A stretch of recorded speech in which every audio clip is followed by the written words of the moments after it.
نحمده ونصلي على رسوله الكريم اما بعد میرے محترم بزرگوں، جیسے پہلے بھی آپ کو اشارہ کیا تھا کہ اللہ تعالیٰ نے ہماری سر پر ایک معزز مہینہ سایہ فگن کیا ہے۔ اللہ کے حبیب اس مہینے کے اندر آئندہ مہینے کی تیاری کرتے تھے، رمضان کی تیاری۔ یہ مہینہ ویسے تو ہم 15 شعبان کو جاگنے والے جاگ لیتے ہیں، روزہ رکھنے والے روزہ رکھ لیتے ہیں، اور مسجدوں کا ماحول بھی ایسا ہوتا ہے کہ مسجدیں بھر جاتی ہیں۔ پھر ایک ماحول ایسا ہوتا ہے کہ لوگ غسل کر کے کپڑے پہنتے ہیں، حالانکہ کچھ بھی نہیں ہے، حدیث میں ایسا کچھ بھی نہیں۔ اللہ کے حبیب اس پورے مہینے کے اندر تیاری فرماتے تھے۔ حضرت عائشہ رضی اللہ تعالی عنہا فرماتی ہیں کہ اللہ کے حبیب اس مہینے کے اندر اتنے کثرت سے روزے رکھتے تھے کہ کبھی ہمیں لگتا کہ شاید آپ کبھی روزہ چھوڑیں گے ہی نہیں۔ اور اللہ کے حبیب صحابہ کرام کو بھی بڑی تاکید کرتے تھے، یہاں تک کہ اس مہینے کے چاند کا بھی آپ اہتمام فرماتے تھے۔ پہلا چاند، آخری چاند، صحابہ کرام کو بھی فرماتے کہ تم لوگ شعبان کے چاند کو شمار کرو، گنو، اہتمام کرو، تاکہ اگلا مہینہ جو شروع ہوگا رمضان المبارک کا وہ اپنے ٹھیک وقت پر شروع ہو۔ آپ اس کی تاکید فرماتے۔ خاص کر کے استغفار کرنا اس مہینے کے اندر بہت ضروری ہے میرے بھائیوں، ہر ایک کے لیے، مردوں، عورتوں، جوانوں، لڑکوں، لڑکیوں، ہر ایک کے لیے ضروری ہے کہ اس مہینے کے اندر خاص کر کے ہم اہتمام کریں، تاکہ اگلے مہینے کو ہم اچھی طرح ادا کریں اور اللہ کے مقرب بندے بن جائیں۔ ہو سکتا ہے کہ ہماری عمر کا یہ آخری رمضان ہو سکتا ہے کہ اس مہینے کے اندر جو فہرست اللہ تبارک و تعالی فرشتوں کے سامنے پیش کرے تو ان مردوں کے اندر ہمارا بھی نام ہو سکتا ہے، اور ہم یوں سمجھے کہ شاید لگتا ہے کہ ہم ابھی لمبی عمر تک زندہ رہیں گے، لیکن ہو سکتا ہے کہ ہم ہنس رہے ہوں، ہم لوگوں سے مل رہے ہوں، اور ہم اگلے زمانے کی ترتیب بنا رہے ہوں ہمارے بال بچوں کے لیے، حالانکہ ہمارا شمار مردوں میں ہو چکا ہو۔ اللہ کے حبیب نے فرمایا کہ ایک مومن بندہ چلتا پھرتا ہے، ہنستا اٹھتا بیٹھتا ہے اور ترکیب سوچتا ہے، حالانکہ اس کو یہ معلوم نہیں کہ اس کا شمار مردوں کے اندر ہے۔ تو ہم اس کا بھی خیال کریں۔ اللہ تبارک و تعالیٰ ایسی گھڑیاں ہر وقت نصیب نہیں کرتا۔ 11 مہینوں تک میل کچیل اور کاٹ ایسا ہمارے دل کے اوپر چڑھ جاتا ہے کہ جس کو صاف کرنے کی ہمارے پاس کوئی طاقت نہیں ہوتی۔ حضرت حنظلہ کے بارے میں بہت ہم پڑھتے ہیں، سنتے ہیں فضائل اعمال کے اندر، کتنا بڑا جلیل القدر صحابی ہیں حضرت حنظلہ۔ اللہ کے حبیب کی مجلس میں ہوتے تو فرماتے کہ ہماری دل کی کیفیت الگ ہوتی، پھر ہم گھر پہنچتے، بال بچوں سے ملتے، بازار میں جاتے تو ہمارے دلوں کی کیفیت بدل جاتی۔ صدیق اکبر گزر رہے تھے، زور زور سے چلا رہے تھے، نافق حنظلہ، حنظلہ منافق ہو گیا۔ صدیق اکبر نے کہا کیا ہوا؟ کہا کہ میرے دل کی کیفیت بدل گئی۔ کہا کیسے بدل گئی؟ کہا میں آپ کی مجلس میں تھا، جنت جہنم کا تذکرہ ہوا، اللہ کا تذکرہ ہوا، دل کی دنیا بدلی ہوئی تھی۔ جیسے ہی میں گھر پہ آیا، کاموں کے اندر مشغول ہوا، بال بچوں کے اندر مشغول ہوا، پوری دل کی کیفیت بدل گئی۔ صدیق اکبر نے فرمایا یہ تو میرا بھی حال ہے۔ تو کہا چلو پھر اللہ کے حبیب کے پاس۔ اللہ کے حبیب کے پاس گئے اور دونوں نے اپنے دلوں کی کیفیت بیان فرمائی۔ تو آپ نے فرمایا کہ دیکھو، اگر 24 گھنٹے کی زندگی تمہاری ویسی گزرے جیسے تم میرے پاس، میرے سامنے ہوتے ہو، اور تم کو اللہ کا استحضار نصیب ہوتا ہے، اگر 24 گھنٹے کی زندگی تمہاری گزرے تو فرشتے تمہارے بستروں پر تمہاری ملاقات کریں، راستوں پر تمہاری ملاقات کریں، لیکن ساعتن فساعتن، ایک موقع ہوتا ہے کہ دل کی کیفیت اور ہوتی ہے، دوسرا موقع ہوتا ہے کہ دل کی کیفیت اور ہوتی ہے۔ 11 مہینے کے اندر 11 مہینے میں اتنی غفلتیں، نافرمانیاں اور اللہ کے احکام کو ٹھکرانا، نماز میں سستیاں اور وقت سے بے وقت نماز پڑھنا، نمازوں کو ضائع کر دینا، نمازوں کے جنازے نکال دینا، یہ سب کچھ ہوتا ہے۔ لیکن ساعتن فساعتن پھر اور کیفیت بنتی ہے۔ جب یہ مہینہ آتا ہے تو پھر دل کی دنیا بدلتی ہے۔ میرے بھائیو، جس دل کے اوپر زنگ لگتا ہے، اس زنگ کو اگر پاک صاف کرنا ہو، اللہ تبارک و تعالی ہر ایک کو موقع دیتا ہے۔ ایک مرتبہ سبحان اللہ کہنے کے محتاج بن جائیں گے۔ اٹھتے جنازوں کو دیکھتے ہیں کہ لگتا تھا کہ ابھی اور زندگی گزاریں گے، لیکن خاموش شہر کے اندر چلے گئے جن کی قبریں ویران پڑی ہوئی ہیں۔ ایک مرتبہ سبحان اللہ کہنا، اللہ تبارک و تعالی جنت کا مالک بنا دے گا۔ ایک کسان سلیمان علیہ السلام کا تخت اوپر سے گزر رہا تھا۔ اب آپ کا تخت اتنا بڑا تھا کہ ہزاروں لوگ اوپر بیٹھ سکتے تھے۔ بعض روایات میں تو آتا ہے کہ آپ کے تخت کے اوپر صرف 1000 کمرے تھے۔ آپ کے بڑے بڑے وزیر بیٹھتے تھے، آپ کی فوج ہوتی تھی، پرندے ہوتے تھے، اور اس کے علاوہ کئی آپ کا بہت بڑا قافلہ ہوتا تھا جو آپ کے تخت کے اوپر سوار ہوتا۔ اللہ خود فرماتے ہیں وَلِسُلَيْمَانَ الرِّيحَ عَاصِفًا تَجْرِي بِأَمْرِهِ إِلَى الْأَرْضِ الَّتِي بَارَكْنَا فِيهَا وَكُنَّا بِكُلِّ شَيْءٍ عَالِمِينَ۔ ہم نے سلیمان بن داؤد کے تابع ہواؤں کو کر دیا تھا، اور ہوائیں تجری بِأَمْرِهِ سلیمان کے حکم سے چلتی۔ سلیمان کہتا مشرق کی طرف ادھر چلتی، مغرب تو مغرب کی طرف، اور غروبها شہر رواحها شہر۔ ایک مہینے میں جتنی مسافت طے کر سکتا ہے آج انسان تیز رفتاری کے ساتھ صبح کے وقت خالی وہ طے کر لیتے تھے، اور شام کے وقت جو وہ مسافری کرتے تو ہم ایک مہینے کے اندر جتنی مسافت طے کر سکتے ہیں شام کے وقت وہ طے کر لیتے تھے۔ اللہ نے ان کو اتنی بڑی سلطنت عطا فرمائی تھی۔ جب وہ گزرے، کسان نیچے اپنے کھیت کے اندر بیج ڈال رہا تھا، بیج، اس کی نظر تخت کے اوپر پڑی تو جاہو جلال کو دیکھا، شور اور چلانے کو دیکھا، پرندوں کی چہچہاہٹ اور بڑے بڑے حکمران، جنات، اور اس کے علاوہ جناتوں کے دیو اور مہادیو، دیو بھی ہوتے، مہادیو بھی ہوتے، ان تمام کو لے کر کے یہ تخت چل رہا ہے۔ کسان نے اوپر دیکھا تو کیا کہا، اے میرے رب، تو نے سلیمان کو کتنی بڑی سلطنت عطا کی۔ ہواؤں نے اس کی یہ آواز سلیمان کی کان تک پہنچائی، سلیمان کے کان میں یہ آواز پڑی۔ سلیمان علیہ السلام نے ہواؤں کو حکم دیا، رک، وہیں کا وہیں تخت اوپر ٹھہر گیا۔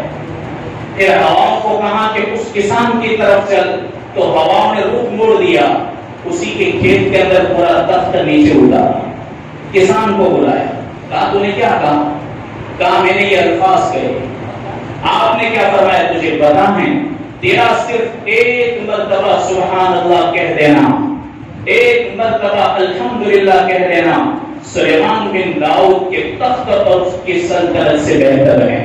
اس لیے کہ سلیمان مرے گا، سلطنت ختم ہوگی، تخت ختم ہوگا، اور ہو گئی۔ ان کا تخت بھی آج نہیں، ان کی سلطنت بھی ختم ہو گئی، لیکن تیرا ایک مرتبہ سبحان اللہ کہنا کبھی ختم نہیں ہوگا، اور تیرا ایک مرتبہ الحمدللہ کہنا کبھی ختم ہونے والا نہیں۔ میرے بھائیو، یہ ایک وقت ہوتا ہے، ایک موقع ہوتا ہے، اللہ تعالیٰ ہمیں موقع نصیب کرتا ہے۔ اگر ہم نے ان گھڑیوں کے اندر اللہ تبارک و تعالیٰ کی عبادت کر لی، قرآن کی تلاوت کر لی، اپنے گھروں کو ذکر و اذکار سے آباد کر دیا، اور اپنے گھروں کو نماز سے آباد کر دیا، اللہ تبارک و تعالیٰ اس کی برکتیں پورے سال تک چلائے گا۔ آج ہر بندہ شکایت کرتا ہے پریشانیوں کی، حالات کی، بیماریوں کی۔ کوئی بیچارہ آتا ہے کہ ہمارا کاروبار بہت اچھا چل رہا ہے لیکن گھر کے اندر خوشیاں ہی نہیں، شکایت کرتا ہے گھر کے اندر کسی کو بنتی ہی نہیں، لوگ ایک دوسرے سے نفرت کرتے ہیں، اور اولاد ماں کا احترام نہیں، ماں باپ کے دلوں کے اندر اولاد کی عظمت نہیں، یہ جو خلفشات گھروں کے اندر ہوتا ہے وہ دین کی وجہ سے ہوتا ہے۔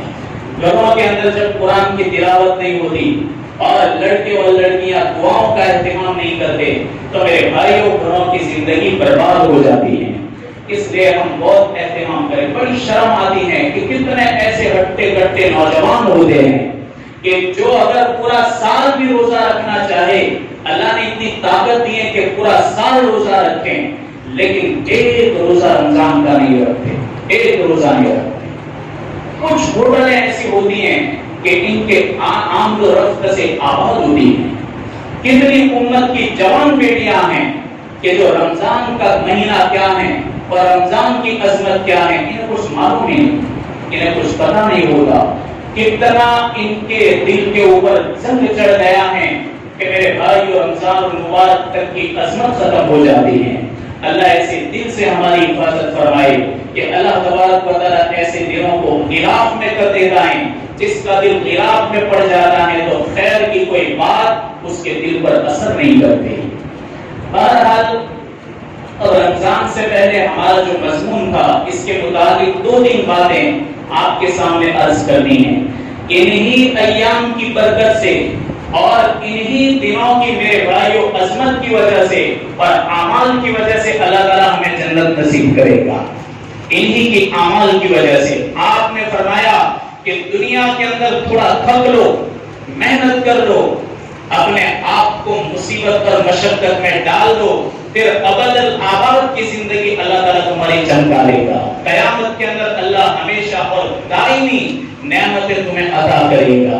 جنت کے برتن اللہ خود قرآن میں فرماتا ہے کہ یطوف علیہم، یطوف علیہم، یطاف ایک ورڈ ہے عربی کا، اس کے معنی آتے ہیں جیسے مہمان آئے ہمارے گھر کے اندر مہمان، تو خادم خدمت کرنے والے ان کے سامنے کھانے پینے کی چیزوں کو رکھتے، کوئی رکھتا ہے کوئی لاتا ہے، کوئی رکھتا ہے کوئی لے جاتا ہے، ضرورت ہوتی ہے تو رکھتا ہے اور کوئی خالی برتن ہوتا ہے اٹھا لیتا ہے۔ اللہ فرماتے ہیں کہ ہم جنت اہل جنت کو جنت کے اندر جو نعمتیں عطا کریں گے اور ان کو جو ہم برتن عطا کریں گے اور ان کے سامنے معصوم چھوٹے پھول جیسے بچے کہ بلدان مخلدون، ہمیشہ وہ لڑکے ہی رہیں گے، کبھی وہ جوان نہیں ہوں گے کبھی بوڑھے نہیں ہوں گے، ہمیشہ رہنے والے لڑکے ان کے سامنے بہترین قسم کے پیالے لائیں گے اور وہ کیسے ہوں گے؟ کانت قواریرا، کانچ کے ہوں گے۔ اور کانچ بھی کیسا؟ ہمارا کانچ کیسا ہے کہ آپ دیکھو تو آر پار دکھتا ہے۔ پھر اللہ نے آگے پر کیا فرمایا؟ قواریر من فضة، چاندی، اور وہ چاندی بھی کانچ کی۔ ایسا تو ہوتا ہوگا، چاندی تو آپ نے دیکھی ہے، آپ اس کی ایک پلیٹ بناؤ، اتنا پتلا کرو، ہمارے نبی نے فرمایا اتنا پتلا کر دو چاندی کو کہ مکھی کا جو پر ہوتا ہے اور مچھر کا جو پر ہوتا ہے اتنا پتلا اس کا پردہ کر دو، لیکن پھر بھی آر پار کی چیز نظر نہیں آئے گی۔ چاندی کے اندر آر پار دکھنے والا وہ مادہ ہی نہیں، آپ آنکھ پر رکھو تو آگے کچھ نظر نہیں آئے گا۔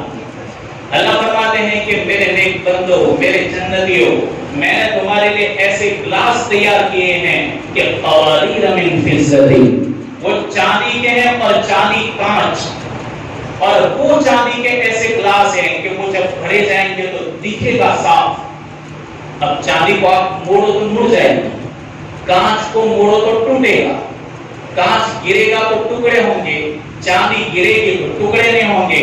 جنت کا کانچ ایسا ہے کہ جو ٹوٹتا نہیں۔ اللہ نے کس طریقے سے چاندی کے مادے کو کانچ بنایا ہے، اللہ تبارک و تعالیٰ کی قدرت ہے۔ قدروها تقدیرا، اللہ فرماتے ہیں پھر ہم ان پیالوں کو بھر دیں گے شراب سے، جنت کی شراب۔ کیسا؟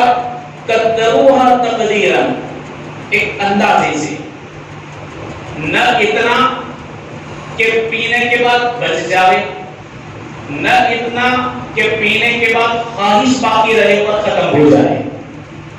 جیسے آدمی اتنا پانی بھر لے کہ پینے کے بعد بھی بچے، یا اتنا کم بھرے کہ پینے کے بعد پھر خواہش رہ جائے کہ اور پینا ہے۔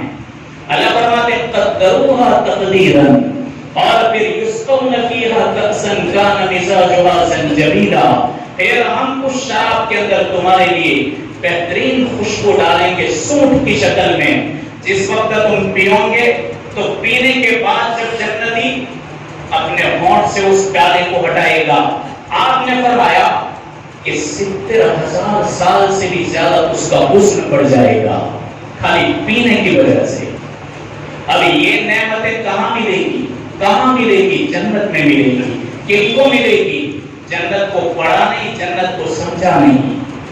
دنیا کے اندر ہمیں کسی کاروبار کے اندر چھوٹا موٹا نفع دکھتا ہے تو ہم محنت کرتے ہیں، جدوجہد کرتے ہیں۔ یہ سارا نفع اللہ کے حبیب نے بتایا کہ اے اہل ایمان، یہاں مسجدوں میں آ کر اور باہر گھروں میں رہ کر کے تم جو اللہ کے فرامین ہیں ان کو ادا کرو گے تو اس کا نفع یہ ہے۔ اللہ کے حبیب نے فرمایا جو آدمی کسی پیاسے کو پانی پلا دے گا، اللہ تبارک و تعالی اس کو الرحیق المختوم شراب پلائے گا۔ رحیق المختوم ایسی شراب جس کے اوپر اللہ تعالیٰ نے خود سیل لگایا ہے اور وہ سیل لگی ہوئی شراب کو پلائے گا۔ ایک صحابی اللہ کے حبیب کی خدمت میں آئے، کہنے لگے یا رسول اللہ صلی اللہ علیہ وسلم، میری امی کا انتقال ہو گیا ہے تو میں ایصال ثواب کے لیے کیا کروں؟ آپ نے فرمایا پانی کا انتظام کرو، کنویں کا انتظام کرو، پانی کا انتظام کرو، کل قیامت کے دن اللہ تعالیٰ تمہارے مرحوم کو اور تم کو اور رحیق المختوم پلائے گا، مہر لگی ہوئی سیل لگی ہوئی شراب پلائے گا اگر تم نے ان کے لیے یعنی تمہارے مرحوم کے لیے پانی کا انتظام کیا۔ یہ اللہ کے حبیب نے فرمایا ہمارے لیے، اہل جنت کے لیے۔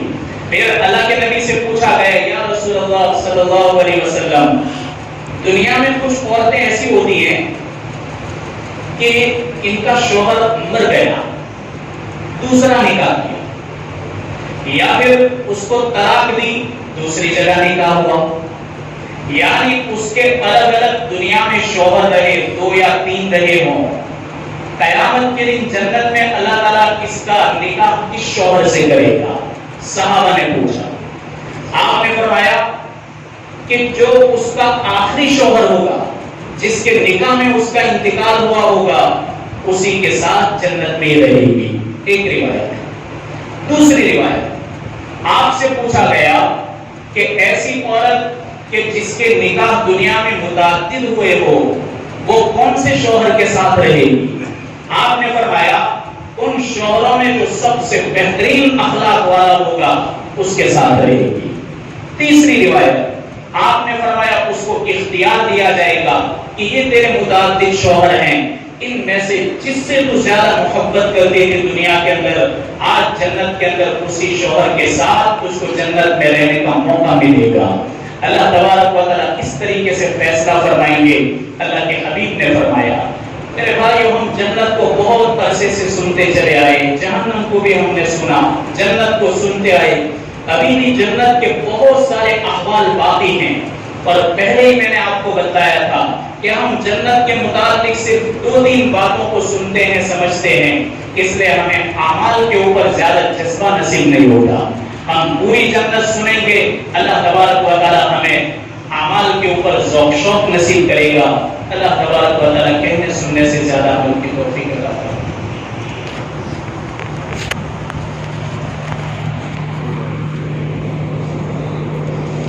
يا أحد الصمد الذي لم يلد ولم يولد ولم يكن له كفوا أحد يا حي يا قيوم برحمتك أستغيث يا حي يا قيوم برحمتك أستغيث نستغفره ونتوب إليه يا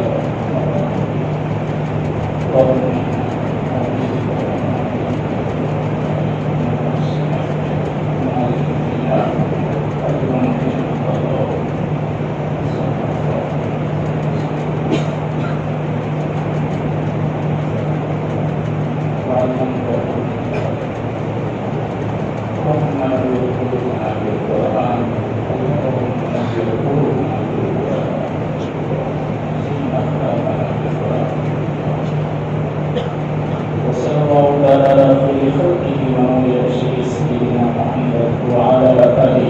وصحبه أجمعين برحمتك